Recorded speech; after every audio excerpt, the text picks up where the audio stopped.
জয়গুরু। জয়।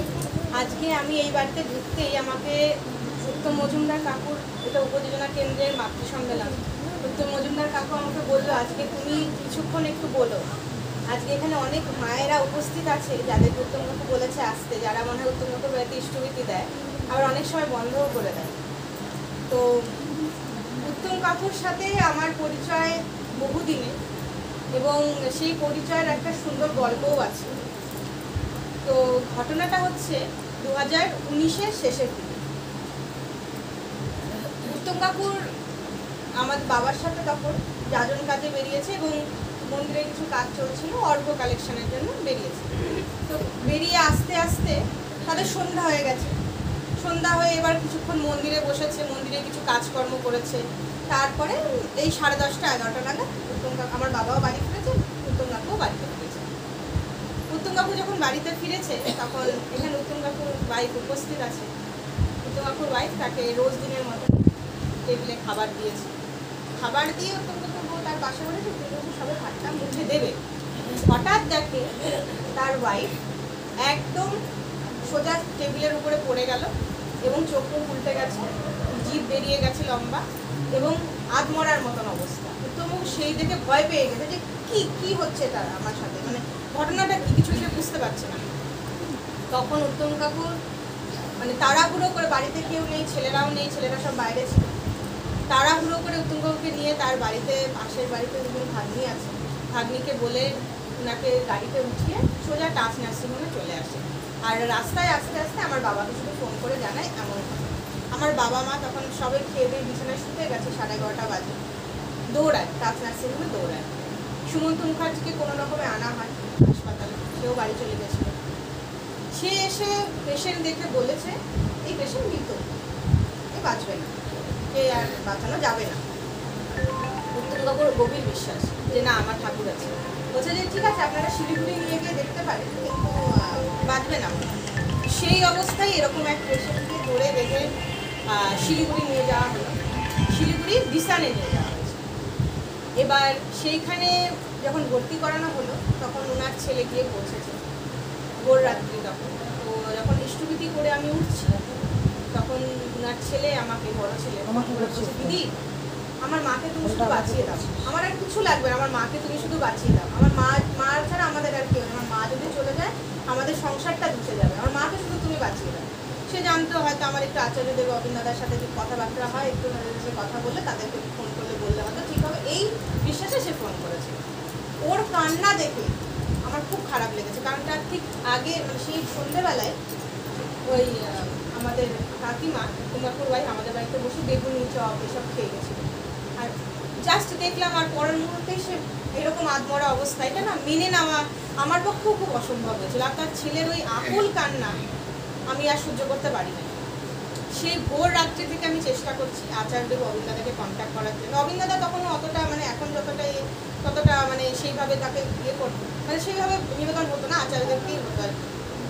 মানে এখন তখন বাবাই দাদা কন্টিনিউস চেষ্টা করছি, কিন্তু কোনোভাবেই তার না আশেপাশে কারোরই ফোনের কোনো কন্ট্যাক্টে পাওয়া যাচ্ছে না। কেন পাওয়া যাচ্ছে না? কারণ সেই দিন তিনি গুয়াহাটি থেকে কলকাতা আসছেন ফ্লাইটে, না বাই কার এরকম হবে। আর তার সবার ফোন তিনি সুইচ অফ করতে বলেছিলেন, টোটাল সবার, তার আশেপাশে যত লোকজন ছিল তাদের সবার ফোন সুইচ অফ। কোনোভাবেই আমি এবং আমি পারছি না, আমার বাবা ট্রাই করছি, কোনোভাবেই কোনো ইয়েতেই কন্ট্যাক্ট করা যাচ্ছে না। দেওঘরে তুমি নেই, খুব মানে তখন আমি একদম টেনশনে পড়ে গেছি। তখন আমি যেখান থেকে পারি দেওঘরে যত লোকের নাম্বার ছিল আমার কাছে সবাইকে ফোন করেছি। এবার এরকম করে করে যারা মানে আচার্যদেবের সাথে কিছু ছিল আর কিছু দেওঘরে ছিল যারা আচার্যদেবের সাথে থাকে, এরকম করে 5 জনকে আমি ফোন করে জানিয়েছি যে এরকম ঘটনা আসলেই যেন আচার্যদেবকে নিবেদন করা হয়। আগে তখন ওরা বললো যে কলকাতায় ঢুকছেন, কলকাতা থেকে 12টার মধ্যে হয়তো তিনি ঢুকে যাবেন দেওঘরে, আমরা চেষ্টা করবো তখন জানাবো। তো এরকমভাবে তখন 12টা বাজে, ঠিক আছে, 12টা বাজার সময় আমি যতজনকে ফোন করছি দেওঘরে তারাও লাস্টে তুলছিল না, একজন আমাকে ফোন করে, তখন আমি তাকে বলি, তখন সেই আমাকে বলে যে 12টা বাজে। তো 12টা বাজে তখন আমাকে ফোন করলো যে আচার্যদেব ঢুকছে, 5 মিনিট আর বাকি আছে, আমি চেষ্টা করছি জানানো। তো ভাগ্য ভালো ছিল, আচার্যদেব গাড়ির থেকে জাস্ট পাটা নামিয়েছেন, তখনই গিয়ে আচার্যদেবকে নিবেদন করা হয়েছে যে এরকম একটা ঘটনা। আচার্যদেব জানা মাত্রই বললেন ওইখান থেকে বের করতে হবে, ওই নার্সিংহোম যেখানে রয়েছে ডিসানি ওখান থেকে বের করতে হবে, এবং একটা ছোট নার্সিংহোম, ওই যে সিটি হসপিটাল মানে না, নর্থ বেঙ্গল, হ্যাঁ নর্থ বেঙ্গল সিটি হসপিটাল যেটা আছে সেখানে তাকে নিয়ে আসতে হবে। তো ডিসান কত বড় ইয়ে, আর এখানে একটা ছোট, আর এখানেও যেই ডাক্তারের নাম বললো সেও নিউরোসার্জন, কিন্তু তার অতটা নাম ডাক তখনও কেউ জানে না, মানে তাবর তাবর ডাক্তারদের মধ্যে অতটা কেউ জানে না। তো আমি তখন উত্তম কাকুকে ফোন করে বললাম, উত্তম কাকু তখন সবে সবে দীক্ষিত, অতটা বিশ্বাস না থাকারই কথা।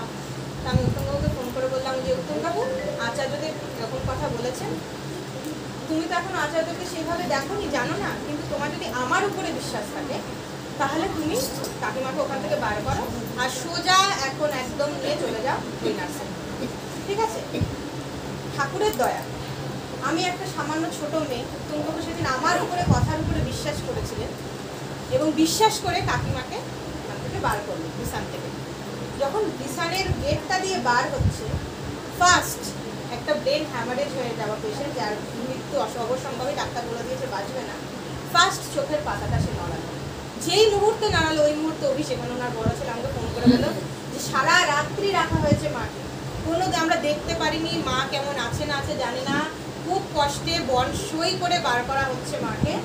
এবং আমি আজকে বাবা ইষ্টভূতি করেছে মায়ের, এবং মা ডিসানের গেট থেকে বার করার মুহূর্তে মা প্রথম চোখের পাতা পেল।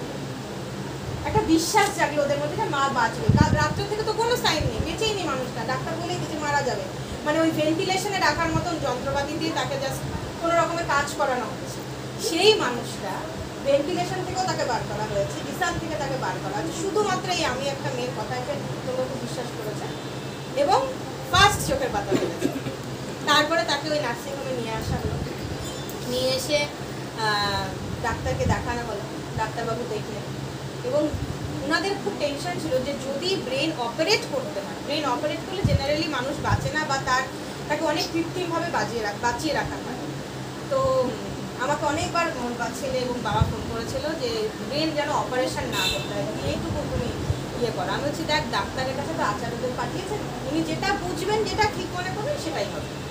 ঠাকুরের তার সত্যি সত্যি 16 দিন রাখা হলো, 16টা দিন, ঠিক আছে? 16 দিন থাকলেন, কোনো অপারেশন কিচ্ছু না, only with medicine say response শুরু করবে।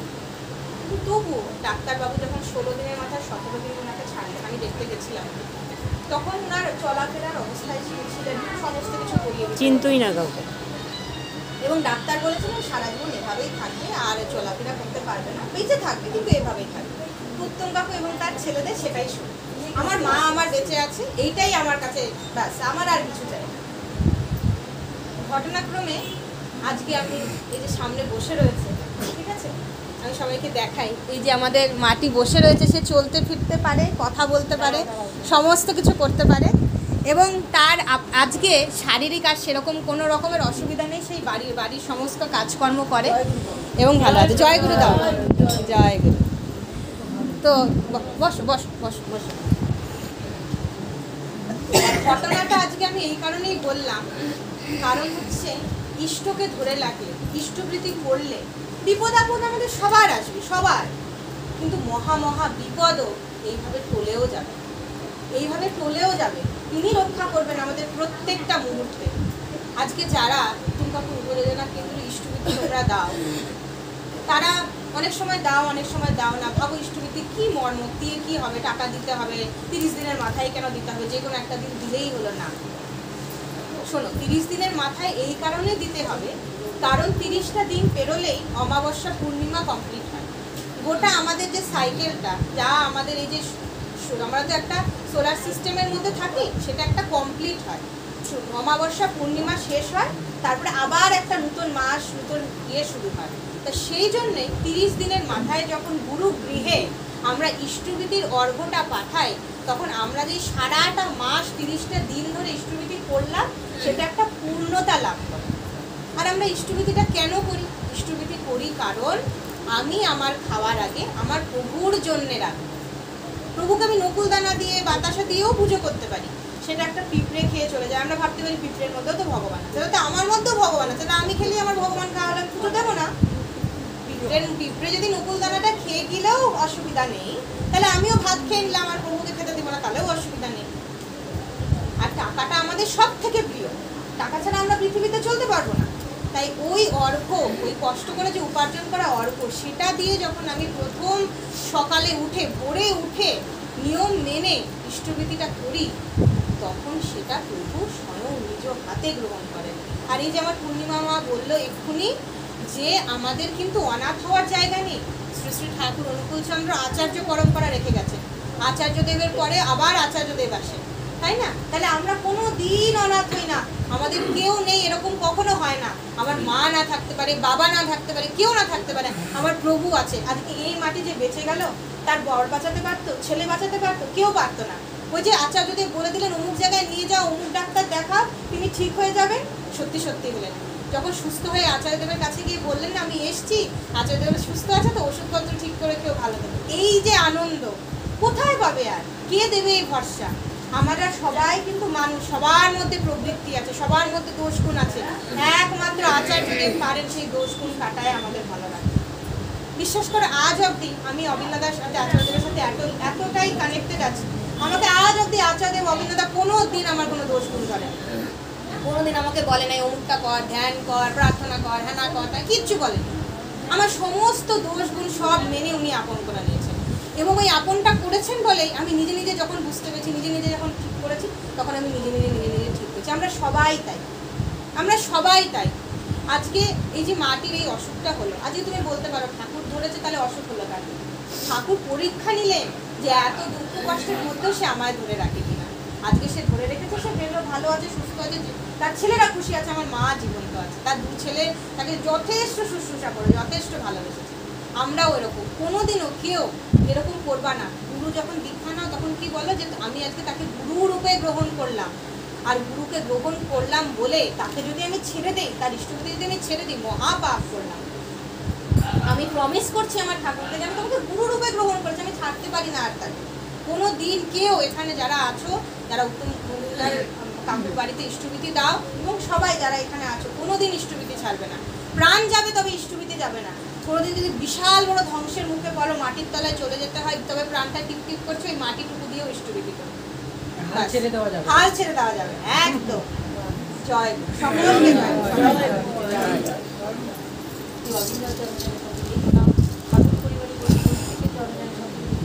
এখানে উপস্থিত সকল মায়েদের ও দাদাদের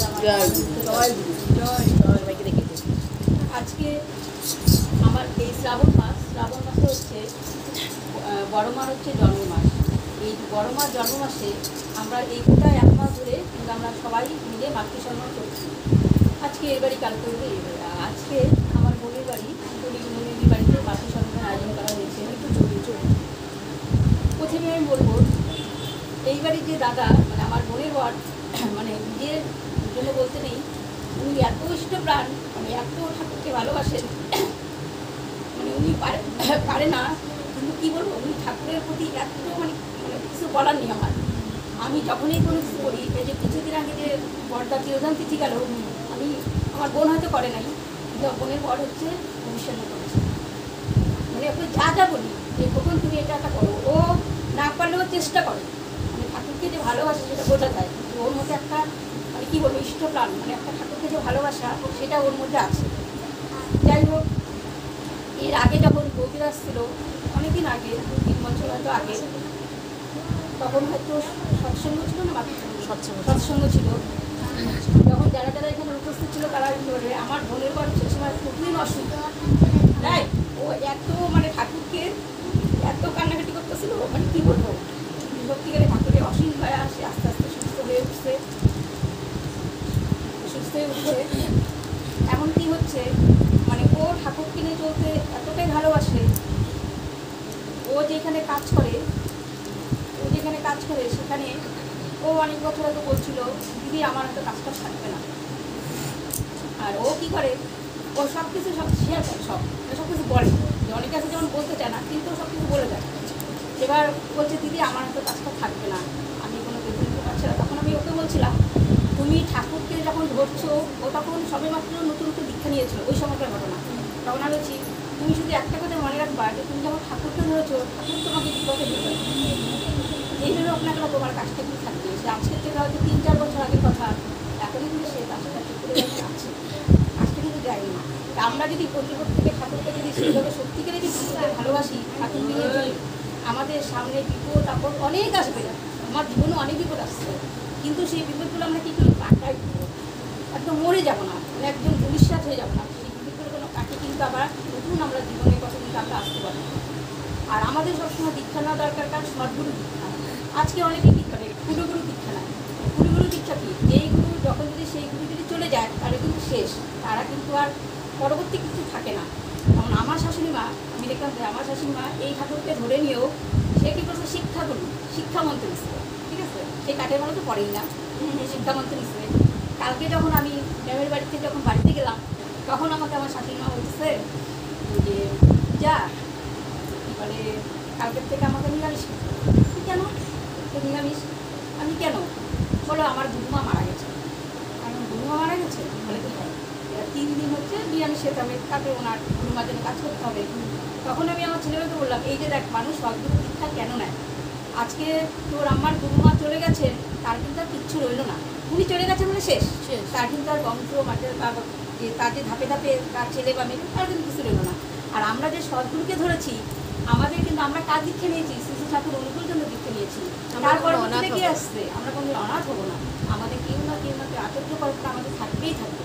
সেই জন্য আমাদের প্রত্যেকে সদ্গুরু দীক্ষা নিতে হয়। যতই আমরা গুরুকে ধরি না কেন, সদ্গুরু যদি দীক্ষা নিই, তাহলে আমরা তার কাছ থেকে অনেক কিছু জানতে পারবো। আমরা কীভাবে জীবন পথে চালনা হবে, কীভাবে আমরা চলবো, কীভাবে বাড়বো, সবই কিন্তু আমরা তাদের কাছ থেকে কিন্তু আমরা জানতে পারবো। আর সবাইকে কী করতে হবে, সবাইকে আমরা সবাই জানি ঠাকুরকে দীক্ষা নিলে দীক্ষা আমাদের করতে হবে। আর ঠাকুরের যা যা নির্দেশ সেগুলো আমাদের মেনে চলতে হবে। আমরা অনেকেই ভাবি কি যে মাতা পিতাই আমাদের পরম গুরু, কিন্তু মাতা পিতা তো গুরু অবশ্যই হবে, কিন্তু আজকে আমার বাবা মা যদি সত্যিকারে যদি আমাদের সেই গুরুই হতো, তাহলে কিন্তু আমাদের বিপদের হাত থেকে কিন্তু ওনারা রক্ষা করতে পারে না। ওনারা কি পারে আমাদের বিপদের হাত থেকে রক্ষা করতে? কোনোদিনও পারে না। আমাদের যদি সেই গুরু যদি আমাদের মাথার করে না থাকে, তাহলে আমাদের বিপদ থেকে কেউ রক্ষা করতে পারবে না। কিছুদিন আগে ডিপিআর করতে গেছি এক বাড়িতে, সেই বাড়িতে ডিপিআর করতে যাওয়ার পরে ওরা স্কুলতে শুরু করেছে, ঠিক আছে, করেছে এখন দেয়, মাঝখানে দেখি 2-3 মাস ধরে ওরা দিচ্ছে না। কী ব্যাপার দিচ্ছে না কেন? এবার আর আমার একটা অভ্যাস কি জানি না, ভালো অভ্যাস কি খারাপ অভ্যাস, কেউ যদি কিছু না দেয় আমি তাকে ফোন করি যে মানে একটু খবর নেওয়ার চেষ্টা করি। এইবার হচ্ছে হয়তো বাড়ির লোকে সেই জন্য আমাকে হয়তো বলে আমি ফোনে সারাদিন ধরে এত কেন কথা। হ্যাঁ, এবার আমি ওই মাটাকে ফোন করছি, ফোন করার পরে ওর ছেলের বউ ফোনটা করছি। তারপর আমি বলছি কী ব্যাপার গো, তোমরা স্কুল কি পাঠাচ্ছ না কেন? তখন বলে কি, দিদি তোমাকে কী বলবো, আমার বর একটু অ্যাক্সিডেন্ট হয়ে বিছানায়। তোমার বর অ্যাক্সিডেন্ট হয়েছে কবে? বললো রংখেলার দিন। আর আমি কিন্তু শুনেছি রংখেলার দিন অ্যাক্সিডেন্ট হয়েছে, একটা ছেলে স্পট ডেড, একটা ছেলে বেঁচে আছে, আর একটা ছেলে স্পট ডেড হয়ে, আমি শুনছি। এখন ওই বাড়িতে ছেলে সেটা আমার জানা ছিল না। পরে আমি বলছি তোমার বাড়ি অ্যাক্সিডেন্ট হয়েছে? বলে তখন বলছে আমি তোমার শাশুড়ি মা আছে? হ্যাঁ আছে। এবার ওর মাকে শাশুড়ি মাকে দিচ্ছে, শাশুড়ি মা তো ফোন দিলে হাওয়া করে কাটতেছে, বলতেছে আমার ছেলের দীক্ষা নেওয়া ছিল জন্য আমার ছেলেটা বেঁচে গেছে, আর যে বন্ধুটা দীক্ষা নেওয়া ছিল না, ঠাকুরের দীক্ষা নিয়ে সে একটু স্পট ডেট হয়ে গেছে। এবার মাটা কাঁদতেছে, বলতেছে আমার ছেলের বউকে আমি দীক্ষা দেওয়া, আমার ছেলে যদি সুস্থ হয়ে ওঠে, তাড়াতাড়ি আমার ছেলে এখন বিছানায়, আমার ছেলে সুস্থ হয়ে উঠলেই তুমি আমার বাড়িতে এসে ঋত্বিককে নিয়ে আসবে, নিয়ে এসে তুমি আমার ছেলের বউকে আবার আমাদের ছেলের বউকে দীক্ষা দেওয়া হয়নি, নতুন বিয়ে হয়েছে, সবাই 6 থেকে 7 মাস বিয়ে হয়েছে। তাহলে এই হচ্ছে আমাদের ঠাকুরকে ধরা। আমরা যদি ঠাকুরকে ধরি, আমরা একদম মরে যাব না, আমরা প্রাণে বেঁচে থাকবো। হয়তো সেই ছেলেটা পায়ে লেগেছে, কিন্তু ছেলেটা বেঁচে আছে তো, তাই ওর মা বলছে যে আজকে ঠাকুরের দয়ায় আমার ছেলের প্রাণ আজকে বেঁচে গেছে। তাই সত্যিকারে আমরা যদি ঠাকুরকে ধরি, আমরা এই বিপদের হাত থেকে আমরা বিপদ থেকে আমরা রক্ষা পাবো। আমরা কী করি, আমরা ঠাকুরের প্রতি বিশ্বাস হারাই ফেলি, আমরা ঠাকুরকে সেইভাবে বিশ্বাসে নিয়েই যেতে পারি না। ঠাকুর কী করবে, আমাদের কিন্তু অনেকেই মনে প্রশ্ন কী করবে, কিন্তু না, যা করার ঠাকুরই করে। আমাদের জীবনে ভালো হোক মন্দ হোক, আজকে আমার জীবন যদি খারাপ আসে, ঠাকুরের কিন্তু ঠাকুরই করাচ্ছে। আর ঠাকুর বলেছে যারা ঠাকুরকে বেশি ভালোবাসে তাদের জীবনে দুঃখ নেই, তাদের জীবনে দুঃখ আসবেই, এটা আমি নিজের জীবন দেখি। প্রতি পদক্ষেপে জীবনে দুঃখ, কিন্তু দুঃখটা যে কীভাবে আবার চলেও যায়, থাকলে পরে আবার চলে যায়।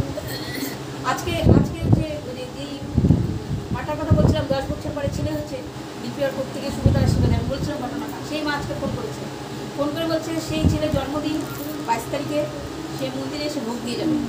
বলে আমি মন্দিরে যাইনি, আমি ছেলেকে নিয়ে যাবো মন্দিরে, কিন্তু দিদি আমি সেইভাবে কিছু করতে পারছি না। আর ও ঘরে নাকি মানে ভোগের জন্য পাঠাবে কিছু, মন্দিরে গিয়ে কথা বলবে।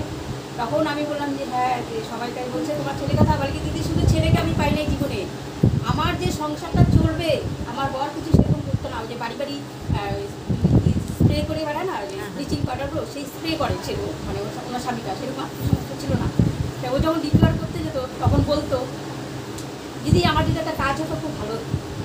খালি 2 মাস ডিক্লেয়ার করেছে আমার সঙ্গে, দিদি যদি আমার ভালো কাজ হতো, আমি আশাতে অ্যাপ্লাই করেছিল তখন, আশারও কাজও হয়ে গেছে। তাই বলছে দিদি আমি শুধু আমার ছেলেকে পাইনি ঠাকুরের দয়া, আমার সংসার যাতে বাঁচে, আমার সংসারটা যাতে চলে, সেই কাজটাও আমি পেয়েছি এই ঠাকুরের দয়া। যে ঠাকুরকে ধরে আমি পেয়েছি। তাই বলছে আমার জীবনে অনেক সমস্যা দিদি, তো আমার এই ঠাকুরকে ধরে, ঠাকুর আমাকে প্রতি পদক্ষেপে বিপদ থেকে রক্ষা করে। তাহলে আজকে ঠাকুরকে ধরে মানুষ যে এত কিছু পেয়েছে, তাহলে আজকে এগুলো কথা তো আর বানানো নয়, এগুলো নিজের চোখে দেখা জীবনের ঘটনা, হ্যাঁ প্র্যাকটিক্যাল ঘটনা। তাই এই যে দাদা যে বলেছে ডিক্লেয়ার করতে, সত্যি সত্যি আমরা যদি প্রত্যেকে ডিক্লেয়ার করি, আমরা যদি লোকের খোঁজ খবর নিই, আমরা যদি মানুষের পাশে দাঁড়াই, আমাদেরও মঙ্গল হবে। সবার তো মঙ্গল হবেই হবে, আর যে করবে তারই মঙ্গল হবে। তাই সবার হচ্ছে সার্বিক মঙ্গল প্রার্থনা করি পরম দয়ালের চরণে। এইগুলো আমি চেয়ে বসুন হয়, একের ওই যাতে চরণ হয় তাই করো, সকলগুলি পাবে। জীবনকে যেভাবে বলি দিবে, নিশ্চয় তেমনতর জীবন লাভ করবে। যে কেউ প্রেমের জন্য জীবন দান করে, সে প্রেমের জীবন লাভ করে। উদ্দেশ্য অনুপ্রাণিত হও, আর প্রশান্ত চিত্তে সমস্ত সহ্য করো, তবেই তোমার উদ্দেশ্য সফল হবে। সেবাই লক্ষ্মী, লক্ষ্মী মানে শ্রী, আর এ শ্রী কথাটা আসিয়াছে সেবা করা হইতে। তুমি যথোপযুক্তভাবে তোমার সংসার ও সংসারের পারিপার্শ্বিকের যেখানে যতটা সম্ভব বাক্য ব্যবহার সহানুভূতি সাহায্য দ্বারা অন্যের অবিরোধভাবে মঙ্গল করিতে চেষ্টা করিও, তোমার লক্ষ্মী একবার খ্যাতিমান্বিত হইবে। দেখিও বাণী সংখ্যা 45। মানে গাওয়ার চেষ্টা করছি, মানে যারা ঠাকুর ধরেছেন এবং ঠাকুরকে হচ্ছে ছেড়ে দিতে যাচ্ছেন, তো এরকম আর কি, যে আমি কি করব আর কি করে পার হব, সেটা আর কি এরকম ধরনের একটা গান করছি। ও মন মাঝি রে, ও মন মাঝি রে,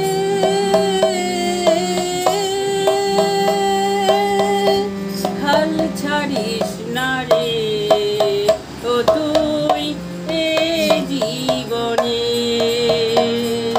মাঝি, হাল ছাড়িস না রে, ও তুই এ জীবনে।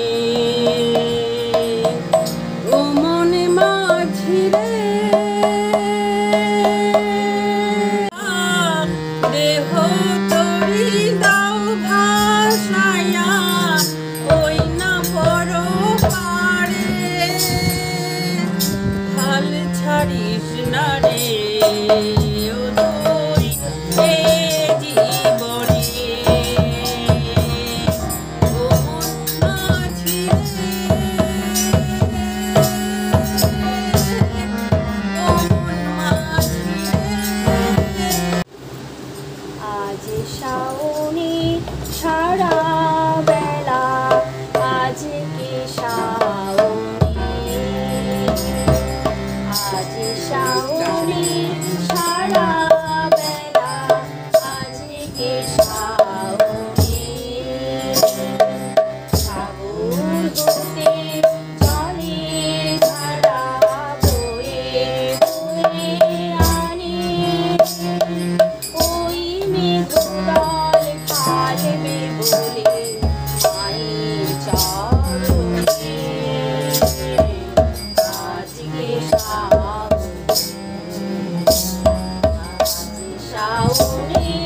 সারা বেলা, আজকে শাওনে,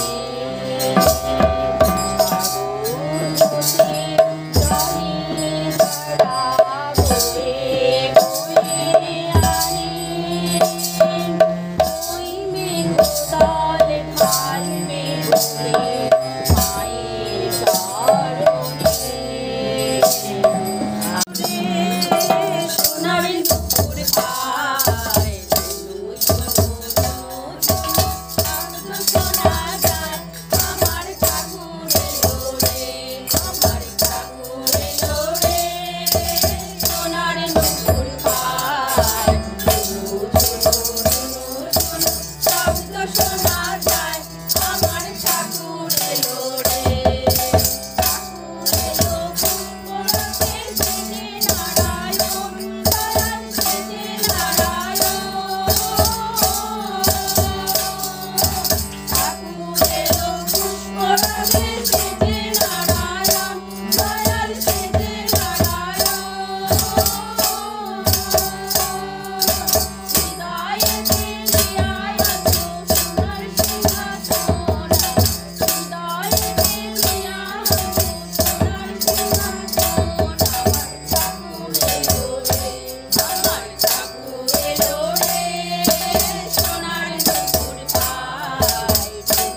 वंदे पुरुषोत्तमं वंदे पुरुषोत्तमं वंदे पुरुषोत्तमं वंदे पुरुषोत्तमं वंदे पुरुषोत्तमं वंदे पुरुषोत्तमं परम प्रेममय श्री श्री ठाकुर अनुकूल चंद्र जी की जय।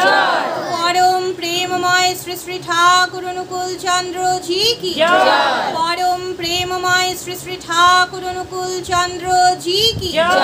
परमाराध्या जगत जननी श्री श्री बड़ माँ की जय। परमाराध्या जगत जननी श्री श्री बड़ माँ की जय। परमाराध्या जगत जननी श्री श्री बड़ माँ की जय। परम पूज्य पाद श्री श्री बड़दा की जय। परम पूज्य पाद श्री श्री बड़दा की जय।